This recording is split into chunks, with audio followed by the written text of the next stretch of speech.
Jared, I think what an interesting discussion is, if you're looking at Western Conference futures, are you picking the team that you think is best equipped to beat Oklahoma City, or are you betting the team that you think is going to get to the NBA Finals, right? Because last year, Minnesota was the team that was best equipped to beat Denver, right? Obviously, Tim Connolly was their GM. He built Denver, so he would know how to beat Denver. And that's what they did. Minnesota, obviously, with Towns and Gobert and Anthony Edwards played great. That team was constructed to beat Denver, and that's what they did. And then they fell short against Dallas. So that's another part of this, right? Like when you talk Western Conference futures, are you picking the team that you think is going to beat Oklahoma City, or are you picking the team that essentially is just going to be the last team standing? Because maybe you'll get lucky and one of these other teams will knock out the Thunder, but then they won't end up going to the NBA Finals. So that's why I like Denver, is because not only do I think they're better equipped to beat Oklahoma City, but then I think they're a terrible matchup for the Lakers as well. So, like, where are you on that, right? When you say, or like if you're betting, another team outside of OKC, if you were to bet the Lakers, like, is that in mind of like you just think they can beat Oklahoma City, or are you just think they're going to be the last team left and you think they're going to the finals? It's really fantastic analysis, because I think a lot of times we worry about who's going to win and we forget about the matchups along the way. Like we're obsessed with the result of, the Lakers are going to win. They look really hot right now. They're going to win. But then you forget about what the matchups might look like along the way and how they might get there. And the process of that, I think, is very intriguing. I think in a 7-game series right now, Denver against the Lakers, I think the Lakers would have home court if I'm mistaken. Are they up to the 2? Are they at the point in the standings where they would have? Well, I guess it's like neck and neck right now. Denver's played half game. One more game.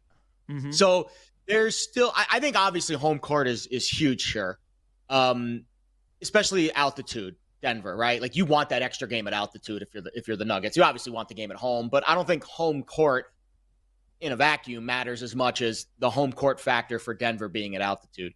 For the Lakers, I think the matchups don't favor them in the early part. I just think the Lakers in a 7-game series, I struggle to get there. I think in a 1-game, if they can get to a 1-game roll of the dice, I'll take Luka and LeBron over anyone else. You got to get to that point. You got to go night in, night out. You can't have a bad night, no rest days. I think that's the part of the NBA postseason that people really fail to grasp when they're making these futures bets. It is literally a second season. It is a 2-month grind where these teams don't get the benefit of load management. You cannot take that into account anymore. Whereas I think if you ask me which team is better equipped to beat the Thunder, it's probably Denver because they're deeper.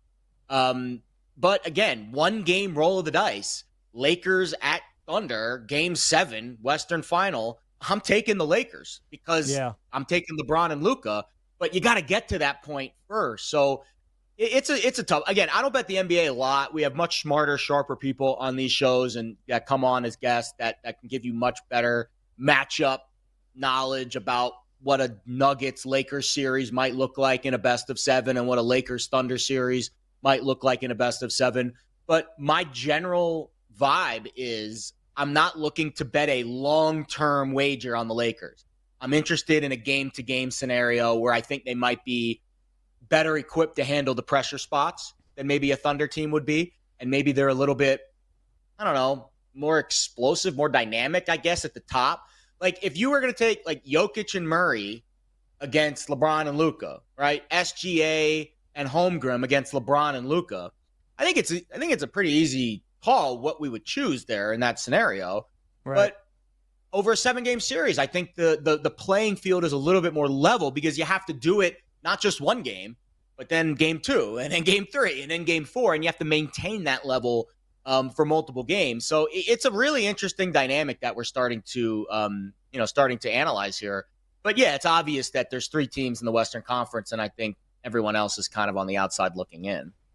I mean, it's gonna be fun watching those. It's almost like the AFC playoffs this year, right? It's like Oklahoma City is Kansas City, and They're probably going to end up getting the Warriors maybe in the semis, but it's like that 2-3 game, like the Bills-Ravens, it's like who's the team that's going to get their crack at Oklahoma City and try to take them down, and it's going to be great, you know? It's to watch. Denver has obviously had their number in the postseason, and that was when Anthony Davis was there, and obviously Luka wasn't with the Lakers yet. Now, they did play in the regular season in Denver, and the Lakers blew them out, and they looked really good.